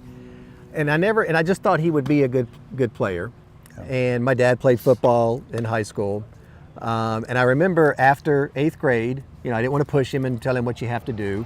And he was going to summer workouts at Rockledge, because that's for all athletes, as you and I know. And I encourage guys, girls, go to summer workouts. And he said, "Hey, Dad, I think I want to play soccer." You know, it's about a size 12 foot. And I said, "Okay." And I was teaching, flip this back around. I was teaching summer school math, and some of the kids were 8th graders that were trying to get promoted to high school. Let's see if I can get that wider a little bit. And anyway, they said something to me, said, "Hey, Mr. Harris, why doesn't your son play football? You know, he's a big guy." And I said, "Well, you know, boom, boom, boom." And one day he came home, said, "Hey, Dad, I think I want to play football." I said, "Well, okay, if that's what you want to do." Yeah, yeah. And you know, he was one of those kids, and I think both of my kids, and I don't think they would feel bad for me saying this. This is Titusville, number 2, Janke up to bat. I don't think either one of them was super gifted, but they worked super hard. Yeah. And my son, God bless him, just like my daughter, he was there every day, just like what Coach Hansen said about some of his players. Every day, did what the coach asked. And by the time he became a senior, he was a captain, offensive lineman, played 1 year at Jacksonville with Coach Kerwin Bell on the scout team. cool. And they won the conference championship, got a nice ring, and then he made the decision to finish up at Eastern Florida because he knew he was going to go into the Air Force. But he was the first recipient of Rockledge High School's Iron Raider, first one that got that award, which is given to a senior based on their whole career in the classroom, leadership. So, so he kind of came into his own, and it was, and he played for Laskowski, which we just lost, God bless his soul, and Coach Woods, 3 guys that you know. And but he worked hard at it, just like he did. He'd never wrestled before. Coach Lusk goes, "Hey, Ethan, you're going to wrestle now." He won 3 matches in his first 2 years, and by the time he was a senior, he finished second in the Cape Coast Conference, won district, and went to states. But again, for any young people listening, great story. Or any parents listening, don't think that, you know, if your child's going to high school that all the athletes are there. You know, I kind of look at the tortoise and the hare. Sometimes some kids athletically get a better start than other kids. Right. But you know what? At some point in time, if you just keep running that race, you're going to catch up to them. Right. And I think both of my kids, my daughter, you know, God bless her, got the bug like your daughter did to play lacrosse, and decided after 10 years of soccer she wanted to play that, and she was the first Bright House female lacrosse player of the year for Brevard County, and I believe the first one that went to college. But again, at a young age, nobody sat there watching them go, "Hey, that's an athlete." But they worked hard, and if there's anything I can leave with parents or grandparents listening or kids listening at any age, just work for it. It's there. Yeah. And I played ball when I was younger. Yeah, there's always that kid that was, you know, he's just because he was gifted. Yeah. But you can get there. And I appreciate you asking that question. And enjoy the game. I know you're very proud of both of your kids. Ethan also, you know, serving in the military. I know that really makes you proud. So congratulations, you and Linda. Great kids. Yeah, we're blessed with kids and grandkids just like you are. You know, I was telling a story. We were watching. I think I shared on the press box the other day a baseball game, and the national anthem came on and everybody stopped, and you and I have golfed at Patrick at that 4:30 mark, and life just stops. And I remember Ethan was in the he was practicing up at Astronaut as a senior. It was the All-Star game, and they practiced up at Astronaut, and they were on the practice field over there by the stadium, and I think it was a soccer. Anyway, something was going on, and they played the anthem. You didn't even have to ask those football. Every one of them stopped. Wow. Took off their helmet. I mean, it's just, I get chills thinking about it. But, you know, sometimes because it sells, we just read too much of the negative stuff. But, you know, those are the stories, and God bless this generation that I'm learning a lot from them, Coach, that I have to step back and say, man, I got to get out of the rabbit hole sometimes. Great kids. Yeah, they are great kids. Great kids. Great future ahead of us. All right, so we've got number 4 coming up for Titusville, and this is Jacob Burkhall. Well, hopefully Titusville can get something going here. Yeah, you'd like to see him get on the board. Pitching for Cocoa Beach is still number 34, Harper. Harper's doing a great job. He started, right? I don't think they've. Yeah, so he's. What did I say? He's got at least 7 strikeouts, maybe 10. If I can add them up here, let's see. 1, 2, 3, 4, 5, 6, 7. Yeah, I think he's still at 7. But again, nice outing for that young man. What a great opportunity for Harper to have a coach like in Coach Johnson. Yeah, no kidding, right? A pitcher himself. Yeah, right. I'm sure he's taught him a lot about pitching. Let me ask you, and you bring up a good point, and your son pitched, and I talked before about a friend of mine, went to school with Larry Mikesell, left-handed pitcher, Cocoa High School, played for the Gators, won an SEC championship, made it to Class 3A with the Yankees, and then had an injury on his arm, and actually I think he lives up here in Titusville. It's amazing at that young level, and I think we're seeing it tonight with Edwards, the captain of the Terriers. Your best athletes are guys that pitch and hit. Oh, nice little shot. Is that going to drop in there? Oh, nice try. Single for number 10 for Titusville. Rylan, if I'm saying it right, Nicolaisen, and I don't know, that might be his first time up. It might be Coach is getting some off of his. Great try by number 12, Will. Sure Sermon. was. Jeez. Right field. Dove there, almost had it. Great hit as well. But Brian Johnson the same way, pitched and hit. Yeah. Larry Mikesell, same way, pitched and hit. You know, and I'm sure your son did that. And I see that today when I look at stats. It's just amazing that, again, we talked about earlier, gifted athletes. Some of these guys that are awesome pitchers are your best hitters, which just amazes me. I mean, pitchers are usually shortstop or third base. Right. Yeah, exactly. All right, so now we got up number 3. Nice cut. That is Nolan Edwards. He's a captain. Again, I mentioned earlier, he is going to East Georgia State College. Senior, 6'0", 175. Coach just raves about how he can play shortstop, catch, and pitch, and do them all well. Another ball over here to the press box. I think this time Coach is going to get a... I can't get up. Again, Edwards, I'm going to read some of his bio that Coach gave me. Again, I mentioned earlier, he pitched a shutout against Space Coast. They won that game 7-0, had 11 Ks, hitting over 500. Smooth fielding, shortstop, confident pitcher and catcher. And his dad actually played in the state Final Four for Titusville in 05. So that's got to be kind of cool playing at your dad's alma mater, playing the same sport. Also does it in the classroom in the ACE program. Young man with high character. So, and I like what Coach Hansen said in the information he sent me, that Edwards is the face of Terrier baseball. I don't know if you can get a higher accolade than a coach saying, when you think of our program, you're the guy. Right. That's pretty cool. Yeah, did Coach Hansen also go to Titusville? Yes, and you know, it's funny you mentioned that. His wife, Devin, same as my daughter's name, different spelling. She's actually the college and career specialist here at Titusville High School. His brother, who we saw a couple years ago at Astronaut when he was a dean, Jerry, he is now the AP of curriculum here. Wow. And his dad, who I believe is a local pastor, is in the booth doing the PA announcing for, and he's still got one son here. Yeah, so pretty much. Family community thing. He's got one son here. Let me find out. He's a junior, Jackson, and his other son, Tucker, graduating 23, and I believe he's about ready this year to get his bachelor's degree in exercise science at FAU. So just a great family, and I told the story today on the press box how we met Coach Hansen. I think we were doing a spring game, football. Right. He happened to be in the booth, and next thing you know, talking, and I think that might have been his first or second year, and just a great young man. He was working at, I think, Imperial Estates, and now he's over here working, teaching, I believe. I think he teaches some law studies classes and psychology, and you know this too, Doug. You know, we love community coaches, or even like me, a coach that worked at one school and coached at another. But when you're walking the halls with those, and you know kids can come up to you during the day, that's a lot.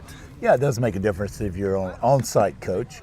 But, you know, in Brevard County, there's quite a few community coaches. Yeah, and we're blessed to have them. Again, if not, listen, I know my friend Cheryl Schivel, who's retired from Astronaut as the AD. She stepped in as a girls soccer coach one year. Yeah. Just, you know, didn't have a way, anybody to do it. So, all right, so we are in the top of the 5th, 14. I understand there's talk about increasing the supplements for coaches in the state of Florida as well. And actually, I meant to share that, and I'm glad you brought that up. That was actually in the paper today. Dr. Ramjet, who took my place as the county AD and then left and has been leading the charge. So basically, in a nutshell, and this is big, is the state, I think everything, I don't know if there's anything left to do unless Coach DeSantis has to sign something. They're going to allow booster clubs to now pay extra funds for coaches. Oh, yeah. We know the schools don't have it. Yeah. You know, I mean, schools don't have the extra money. Orange County just got finished okaying closing 7 schools. We know we've got one here in Brevard that they're closing because, you know, again, it's I think some booster clubs already do that. Well, you have to talk to. I know you one. Have to talk to. You have to talk to the governor about that one.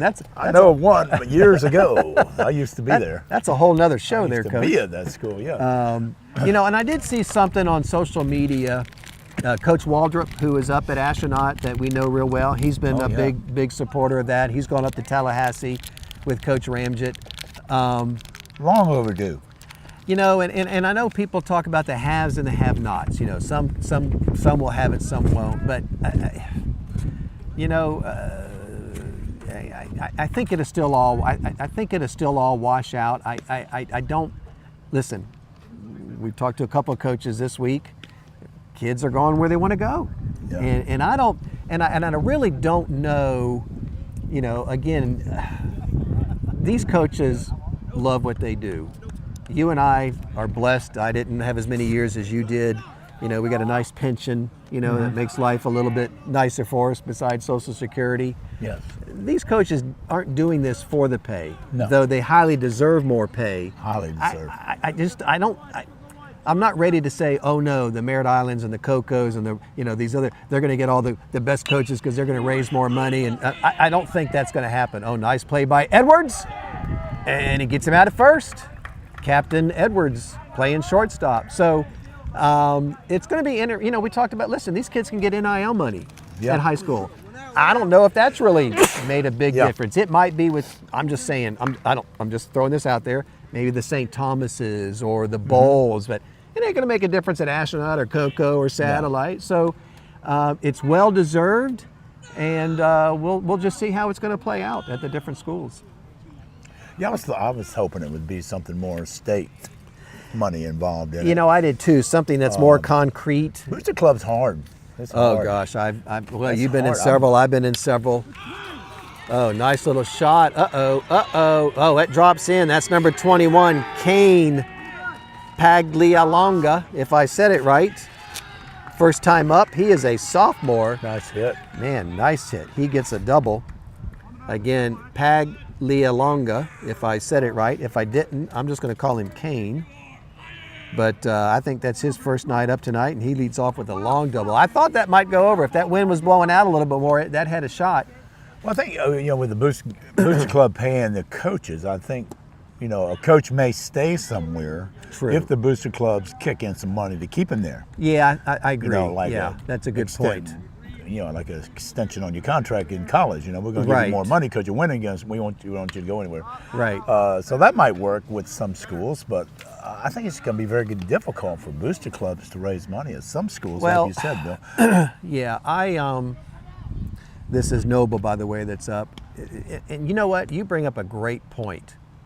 I don't foresee an issue being where one school is going to reach out to a coach at another school and say, hey, come coach at our school, we're going to give you some extra money.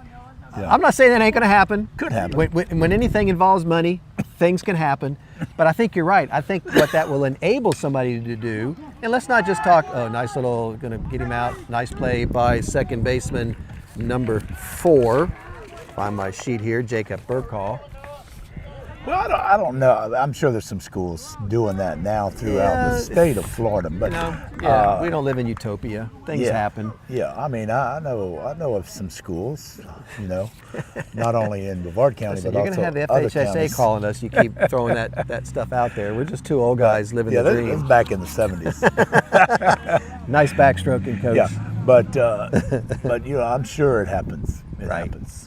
But I think you're right. I think you bring up a good point. Let's take somebody like Coach Hansen or Coach Brian Johnson that not only are great coaches, they're great people to have on staff. If anything, I think that will entitle schools to keep them. And I don't mean keep them from going across the river to, you know, Melbourne or Satellite, but we're talking about keeping coaches from going to other counties or for going out of state. So I agree with you. I think it's more to keep them than to try to get them from somewhere else. Well, you know, you got to stay just over the Florida-Georgia line. You're going to get double, triple your supplement for football or any other sports. So Florida's way behind. Right. Way behind. Unfortunately, these coaches deserve better. Oh, is that 2 in a row that got hit? Did he hit him? God, he sure did. 34. Is that Harper, the pitcher? Yeah, that's Harper, the pitcher. 2 hit by pitch. But you're right, Coach, and I've done a little research, and you're right. It's not the school districts that are paying these outrageous. I mean, some of these guys are making 6 figures coaching football. Yeah. That money, even, listen, Bobby Bowden at one time was the highest paid state employee in the state. Right. But I'm going to say 3/4 of his pay, though, still came from outside resources. Right. So I think you're right. I don't think it's going to be schools grabbing at other schools. It's just going to be able to keep them here. And we'll see how that pans out. You know, I was talking to a buddy of mine over in Orlando that is in on works with an NIL group. Dan Forrest, a good friend of mine, had the opportunity to meet him a couple times. Been on each other's shows on social media. Boom. Grant Ramsey up to bat, 94. I almost got that, knocked the hair off my legs, that foul ball. Now, how do you get a number like 94? That's like that's a football number. Coach, do we get an ice cream sandwich if we take that to the, is that still good? I think so. Okay, all right. If so, I want that ball back. I don't know how it works. Yeah, I don't know either. I think in the old days.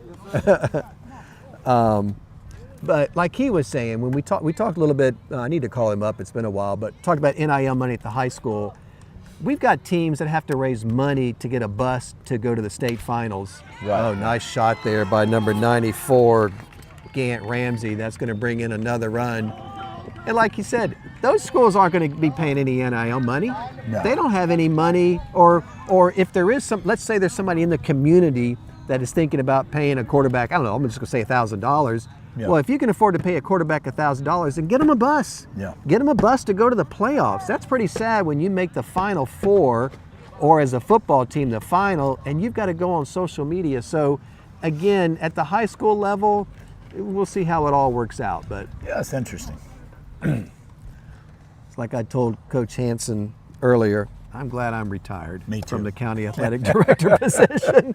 I got out too. right about all this stuff started, and I'd already lost my hair. So Yeah, I'm just trying to figure out how to hit a 9-iron straight. That's the hardest thing I do every day. Well, I do dishes. I do dishes. 16. 16 16 is in the fifth inning. 2 yeah. outs. The 5th inning. Okay, Coach. So it's always a sore subject, but 5 innings run, are we right? I believe it is. 5. Best of my. Okay, and I don't know if it's 10 runs I or think what it's it 10 is. run rule. Okay. 5 innings. So Best of my recollection. gotcha. And I have been out. I think you're right. I think it is. I think it's 5. I've been out of the game for a few days, so I might be wrong. Well, like I tell the kids, I was wrong. I think it was October 9th, 1997. So I could be wrong again at Yeah. this time. I'm probably due for another error on my part. Nice hitting display today by the Minutemen of Cocoa Beach. That's a walk to Harper. Make sure I got his Cocoa Beach. No, it's Dowdery. Flipping my page here. That wins. That is Dowdery. We're going to have another pitch and change here. All right. We got 17 pitching now, and I'm going to miss that change. That is Noah Linsky, or maybe I did have him on there for Titusville. 17 Linsky. 2 outs, 1 strike. I mean, Coco, listen. Ball 1. Coach Johnson, they got off on the right foot. They got a couple singles, first couple. I mean, I think they've gotten hits every inning. And first inning, I don't believe they put anything up, but they did the second inning, and they've put on a pretty good for a team that is coming in today at 6-6. They're great show. Put on a pretty good little. I'm sure they got a bus around here somewhere that on the ride home, Coach is going to be happy on both ends, both defense and offense, especially if they end up keeping this a shutout. Yeah, they've done it. They started out hot and have stayed hot, Bill. Yeah, they have. Coach Johnson has to be very pleased with This his is team today. 22 for Cocoa Beach, Jack Meckel. I believe he got a nice hit his last time up. Looking at my papers, they keep blowing here in the wind. He got a single with 2 RBIs back in the 4th. So he's made, again, Titusville is 4-5. They're in 3A. They come in, according to Max Preps, they're ranked 59th in 3A, 85th in the Metro Orlando area. Cocoa Beach comes in ranked 35th in 2A. Boy, that sounded good. Is it? Out of here.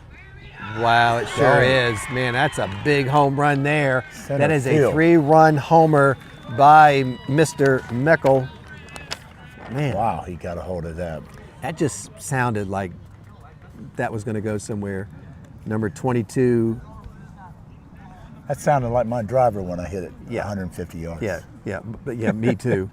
3-run, home run. Just wipe it up. Yeah. Makes it 20-0. Wow. Let me see. That was number 22. Yeah, Jack Meckel, senior. Got a 2 RB. So he's got 5 RBIs on the day. So 25%. He's got I think he had a single or double 2 RBI his first time up. Single, 2 RBI in the last inning. 3 RBI home run this inning. 5 ribbies in the last 2 innings. He's making the most of his. Another pitching. Let's see who we got up there. That is number 13. And he is Miguel Sanchez, just a freshman. And 2 outs. We'll look over here and see. Anyway, one thing I look at too, Coach, you and I being ex-teachers, I like to look at the runs for and runs against. So for Titusville, last year they averaged 7.17 runs a game, and they gave up 7.69. I know I had it last year. They had a record of 9-14. So if you're kind of giving up about the same you're scoring, chances are your record's going to be around that area. This year they're doing better. They're only giving up 5.88 a game, but they're only scoring 5.44. So they're down about a run and a half scoring, but they're down 2 runs giving it up, but still equal. So again. With their record at 4-5, and when you're giving up as many, but like Coach said earlier, they've had a couple outliers. They lost a game by 9-0, and they won a game by 7. So you take some of those games out. You look at Cocoa Beach. Last year they were scoring a little over 6, giving up a little under 4. This year they're scoring a little bit more, about a half a run more per game, 6.5, giving up more, a 5. So again, better on offense, not on defense, and they're 6-6. Foul ball looks like. Man, that was a foul ball, but that went over to. That went over the fence. I think that went over to Westfield. What's that golf course over there off of 50? Yeah, Wedgefield or something. Yeah, Wedgefield. That might have been on the 18th green. That is number 2 for Cook. Oops. I think they're giving a little support to that freshman Miguel Sanchez out there pitching for Titusville. That's pretty cool to see.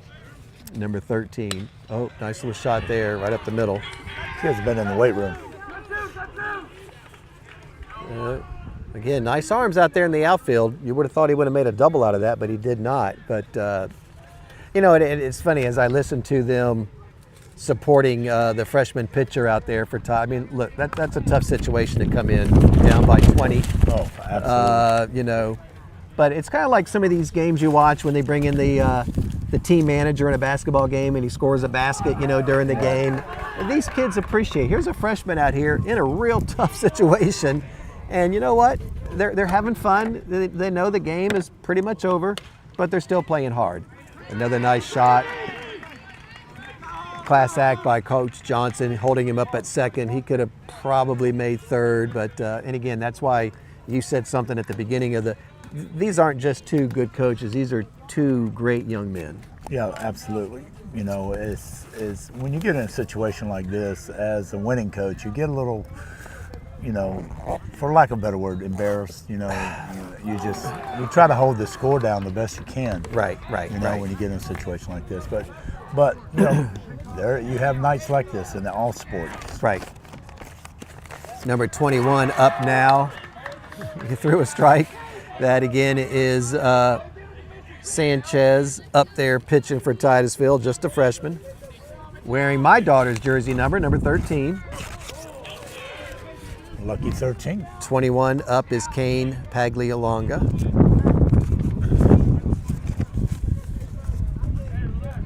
I can remember, and you can too, Coach, at the college level. Watch this pitch. Foul ball. They tried to get us tonight. Yeah, I'm thinking so. I thought that white line, does that not stop the ball? That You would little think it would white protect circle us. around us, or no? We're 2 old guys. We can't get out of the way. Coach, my knees, I can't get that either. Oh, yeah. Well, if we can get a free ice cream sandwich, I might go check that one out. How expensive they are. Yeah, I hear you. But remember back in the day, freshmen did not play on varsity college sports, because I think about Bill Walton. Yeah. If he had played 4 years, that's another ring for Coach Wooden. Well, back then they had freshmen and JV teams in I think college. in college, right. Yeah, yeah. And now to see these, gosh, and now we got kids playing 1 year of basketball and going to the pros at 19. Yeah. I'm like, geez. 19, I was trying to figure which building I had my second class at University of Florida. Well, the guy that won, the Arnold Palmer Classic, he didn't even go to college. He went in the pros at Right away? 17. And what did I see? A young man down at one of the other tournaments down in South Florida. Gosh, I can't remember who it was. Anyway, he won his first tournament. First start, and he won it. Not the corn or kern or whatever, but anyway, he won a tournament in South Florida, his first professional tournament. Man, that says a lot. Wow, that's cool. Nice cut. Did he get a strikeout? Oh, good for that out. young man. Oh, let's see. They're gonna give that young, look at that high five. Good for him. Yeah, that's good. Yeah, that is. I mean, again, the game in all respects might be over, but watching that young man get treated like that by his teammates, the game's not over. Yeah, Smiling, good for having a him. good time. Good for him. That's what high school sports Yeah, all it is. about. It is. Yeah. Making friends. I mean, Yeah. these guys will be friends for life. Right. And just have a good time and enjoy your high school experience. And you know what? It's good to see that, because again, you don't see that a lot on social media. They're down by 20 runs. Mm-hmm. Freshman comes in to pitch the last inning, and he strikes, and the whole team, to see that energy is still there. Because, maybe the game theoretically is over, but you still got to play. And you look at the Titusville dugout, they got the energy. They know this game is over, but they're paying accolades to that young man, and that's cool to see. Yeah, that's funny. And just a freshman. Yeah, just a freshman. Jeez. Heck, I was trying to find my way around as a 13-year-old at Cocoa High School. I've never seen a school that big. What do you mean Building 7 is where That my was science... a big school. Was it? That was like a college campus. It was. That's exactly how I thought about it. And then I went to the cafeteria, and they had tiger burgers and fries. I'm like, man, I've hit the trifecta, as my dad I used would to say. eat lunch with Dick Blake sometimes, Okay. the principal of the high school. And, Okay, right. they would bring out plenty for Dick, Oh, and they would God bless him. feed Yeah. both of us, Yeah. So, those are good old days. We've talked about this before. We grew up at a good time in a good place. And it still is a good time in a good place. Yeah. But back in the day, probably half the amount of people that was here, half the amount of high schools that were here. So you had a lot of rivalries, because there was only like 8 or 9 of us. And you played against teams like Vero Beach. Vero Beach was in the Cape Coast Conference. Yeah. I mean, it's That's right. crazy. And Fort Pierce Fort Central. Pierce Yeah. Central. So, again. They were good. They were sure good. were. Jeez. Vero All right. Beach had a guy by the name of Billy Livings, who was the I don't know head if I know. coach. Okay. Yeah, I do remember They that have name. they have a seat designated for him up in the stands. Is that right? Yeah, nobody can sit in it. All right, number 28, bottom of the 5th, Ethan Zuber, sophomore, 6'1", 155. Let me see if I, looking on here somewhere. I've got anything. Ethan Zuber is a 10th grade, multi-position, getting more confident every day, and coach says he has got a high upside, which is a great compliment to be paid by your coach, meaning that he's just scratching the surface on the talent that he has. So glad to see him get in here and get a couple cuts.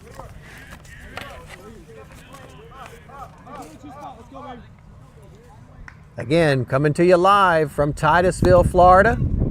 Cocoa Beach Minutemen are on their way to their 7th victory, moving to 7-6 for the season. I believe, as Coach mentioned, I think this could be the last inning, 10-run rule. But again, nice to see some Terriers getting a couple swings at the plate. That's a Garrett strikeout by Harper Harper. is just Oh my gosh, I tell you, game. man. I mean, in 1 hit, 2 hits. Yeah, I don't know. I have to go back and look. I don't know. Coach Johnson, who you said did both in high school and I think in college too. I think he hit and he pitched. I don't know what he's going to be more excited about, putting 20 up there on the board or pitching a shutout. I mean, that's, it is. He's, before I forget, for Cocoa Beach fans, your next game is actually tomorrow as you host the Panthers from Heritage. And for Titusville fans, your next game is tomorrow right here at home against Merritt Island Christian. So both teams are back on the field, both at home. Cocoa Beach hosting Heritage and the Terriers hosting Merritt Island Christian. Oh, and I want to give a shout out too. I saw this on social media today. Guys, is that another strike? Oh no. Hats off to the Titusville High School wrestling coach, Victor Rosario. He is the Cape Coast Conference Coach of the Year. And I tell you what's special about that, coach, is you're voted on by your peers, and that means a lot. So hats off to the Titusville wrestling coach, Victor Rosario, Cape Coast Coach of the Year. That is. That's and you know, we could talk about this all day. The coaches that we've had in this county, even just the last 20 years, but especially you go back to when you coached, and it's just amazing. Wow, well, right here at Titusville High School, Al Wernicke won back-to-back 2 state championships. Yeah. Yes.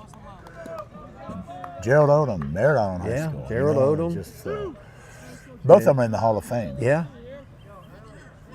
You know, and I think Brian Johnson, I think he's in the Space Coast Hall of Fame. Of course, most recently you got Wilkinson and Schneider, Cocoa High School. So, you know, we've got, I think there was four wrestlers that won state. I think we had 3 young ladies that placed. So again, just across the board.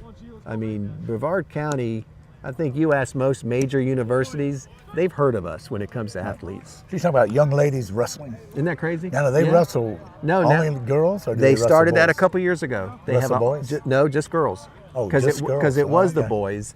And you know, when you get to those lighter weights, like 112, 115, they're fairly competitive at that weight. Yeah. But when they but no, I think 3 years ago, girls wrestling, and because I interviewed a young girl from Satellite, actually, I believe. And no, so now they have, and actually NCAA, I think they're in their 2nd year, they've got an all-girls wrestling Really? team. Yeah, so that's pretty cool. Yeah, very, cool. very cool. It's great we got flag football, you know, cheerleading now here in Brevard. Wow, he struck out the side. 3 up, 3 down. So Great that's job. it, yeah. Great job by Garrett Harper tonight. Yeah. 20 to zip. After 5 innings, again, 10-run rule, Cocoa Beach, they go. Listen, Titusville's got a good squad, 4 and 5. They're going to make things happen. They're going to have, I think, a great opportunity to do well in their district. Cocoa Beach just they came to play. It was their night. You know, they they pitched their ace pitcher tonight too. So that's a way to put it. Is that it was their night. And again, no disrespect to Titusville at all. Sometimes you just run into it. And you know, Coach Hansen said it earlier when he talked about outliers. And you know, they've won by some big scores. They lost. So again, it's you know, as a coach, but Coach Hansen, always the optimist, always. And again, just reading some of his notes that he wrote about his young men, that you know, they're going to be ready for the game tomorrow night against Merritt Island Christian. No doubt about that. No doubt about it. They'll learn from their mistakes tonight and carry it forward. So let me ask you this: as a coach, Brian Johnson, you got to be happy. Well, oh, let's see. Turn that thing around here. hit the wrong button. Oh, you're good. You know, listen, you won 20-0. I mean, do you still try to find something? But hey, we could have done better this, or do you just do you just enjoy the moment, or do you still, not in a negative way, because again, they played a great game. Do you still, however, this? Yeah, well, any great coach, they're going to look at the game. They can go watch this film if they don't have it on, right, or whatever, or you know, look at their stats. They made a few errors, right? You know, right. They probably shouldn't have made. So he's going to dwell on that. Any great coach. And I always think of Nick Saban. You know, he's never satisfied. He was never satisfied with his team. How many rings he got? And he would let them know it. Yeah. So any great coach is going to go back and see what the faults were, the errors were in this game, and work on that and focus on that. Probably more so than the win, because you know, 20 to zip, it's great, but Right. it wasn't that much competition for them tonight in this Right. arena tonight. So he's going to go back. Good and luck look tomorrow at night, that. fellas. All righty. Thanks for having us. So he's going to go back and look at what All righty. the negative things of the game were. Maybe it was coming over to the game. You didn't Right. get here on time or whatever. I think Right. they drive themselves nowadays. I didn't see a bus. Well, and out there. we got some vans too. The district ponied up, but yeah, like you say, they've got vans and things like that. But yeah, and I agree. I mean, because they got a long way to go in the season. You got to win your district, or at least I don't think number 2 automatically goes. I think now max preps and all that. So it's not like if you finish runner up, you go. But you're right, Coach. You just don't stop coaching, and they both No. have games tomorrow night. They beat the number. Space Coast is leading their district, Cocoa Beach. They're 3-1, which Titusville shut them out. But then they got shut out by Astronaut, who's in second place. So again, there's a lot of ball to be played, and you move on. That's all you can do. I mean, you got to pick up the pieces and go on. You got to look at your mistakes as far as Titusville is concerned. What did they do wrong? Right. And try to improve on it in practice. And they don't have practice to get a game tomorrow. So Right. you got to do some soul searching and come back and pick it up. Right. And forget about your last. Yeah, that's happened. I mean, it's unless you're the Indiana Hoosiers, you don't usually win every game as they did this year, and that's why they're the first team since 1976 to win every game in basketball. But again, great showing by Cocoa Beach. Coach Johnson, both on the mound, he had to have double figures in strikeouts. Harper, number 34. We had, if I pronounce his name right, was it Meckel? 5 RBIs in the last 2 innings, a 3-run homer and a 2 RBI double. So he had 25% of the RBIs. So we wish them both the best tomorrow night. Coach, it was great to be out here. We'll try to get a few more before I leave the 3-2-1. And we appreciate you all watching. Again tonight, live from Titusville, Cocoa Beach Minutemen take it by 20. He's Coach Cook. I'm just Bill Maharis. I like to talk. Thanks for watching. We're Press Box Overtime. We're going to be around a little bit, so stay tuned and we'll let you know where we'll be next. For Press Box Overtime, Doug and Bill, enjoy the rest of your night. Again, sports, it's more than just a game.